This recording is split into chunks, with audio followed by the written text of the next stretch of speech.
আসসালামু আলাইকুম ওয়া রাহমাতুল্লাহি ওয়া বারাকাতুহু। নাহমাদুহু ওয়া নুসাল্লি আলা রাসূলিহিল কারীম, আম্মা বা'দ।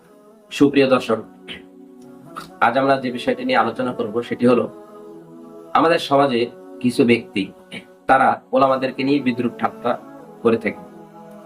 এটা খুবই দুঃখজনক। তারা বলেন ইসলাম মহান, কিন্তু এই মোল্লারা ইসলামকে নষ্ট করেছে। আমরা বলতে চাই, তারা যে এই ইসলামের প্রশংসা গায়, পক্ষান্তরে আলেমদের বদনাম করে, দুর্নাম করে, মনে রাখবেন তাদের মূলত ইসলামের প্রতি বিদ্বেষ। কিন্তু সরাসরি ইসলামের প্রতি বিদ্বেষ প্রদর্শন করলে সাধারণ জনতার রোশনালে পড়তে হবে। এজন্য তারা সেই ইসলাম বিদ্বেষটা আলেমদের উপরে চাপিয়ে দেয়। কিছুদিন পূর্বে ফজলুর রহমান সাহেব, তিনি খুব কুরুচিপূর্ণ ভাষায় আপনার ওলামাদেরকে গালিগালাজ করেছেন এবং তার ভাষাটাও ছিল আঞ্চলিক। তাকে আমি কখনো শুদ্ধ ভাষায় কথা বলতে দেখি নাই। আমি জানি না তিনি অভ্যস্ত কিনা শুদ্ধ ভাষায় কথা বলতে, সেটা ভিন্ন বিষয়। তবে তিনি একটা সুন্দর বাক্য, আমার কাছে এমন কখনো মনে হয়নি যে তার কোনো বাক্য সুন্দর লাগে কানে। তারপরও তিনি অত্যন্ত দুঃখজনক কথা হলো, তিনি খুব কুরুচিপূর্ণ ভাষায় ওলামাদের উপর আক্রমণ করেছেন।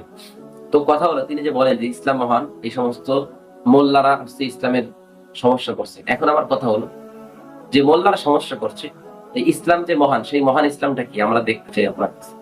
সেই মহান ইসলামটা কি? আপনি কোরআন হাদিসকে সামনে রেখে আমাদেরকে বুঝিয়ে দেন মহান ইসলাম কি, যে ইসলাম ওলামা একরাম মানছে না। আসলে কথা হলো, আমরা সবাই জানি ইসলামের আসল প্র্যাকটিস বা অনুশীলন ওলামা একরামই করেন, তারা পরিপূর্ণ মেনে চলার চেষ্টা করেন। হ্যাঁ, ভুল ভ্রান্তি সবার মধ্যেই আছে, কিন্তু এদের এই বিদ্বেষ থেকে প্রমাণিত হয় যে তারা মূলত ইসলামের প্রতি বিদ্বেষ পোষণ করে, ইসলামের প্রতি বিদ্বেষ পোষণ করে। আমি শুধু এক্সাম্পল হিসাবে ফজলুর রহমান সাহেবের কথা বললাম। এই জাতীয় আরো কিছু কোটি কয়েক লোক আছে, তাদেরকে বলবো আপনাদের সেই মহান ইসলামটা আমরা দেখতে চাই, যে ইসলামটা ওলামা একরাম মানেন। আপনাদের সেই মহান ইসলামটা কোরআন হাদিসের ব্যাখ্যা দিয়ে আমাদেরকে বুঝিয়ে দেন। এটা বলে আমি মুসলমানদেরকে বলবো, এই সমস্ত বিভ্রান্ত লোকদের থেকে আমরা সতর্ক থাকবো। আল্লাহ তাআলা আমাদেরকে তাওফীক দান করুন। ওয়া আখিরু দাওয়ানা আলহামদুলিল্লাহি রাব্বিল আলামিন।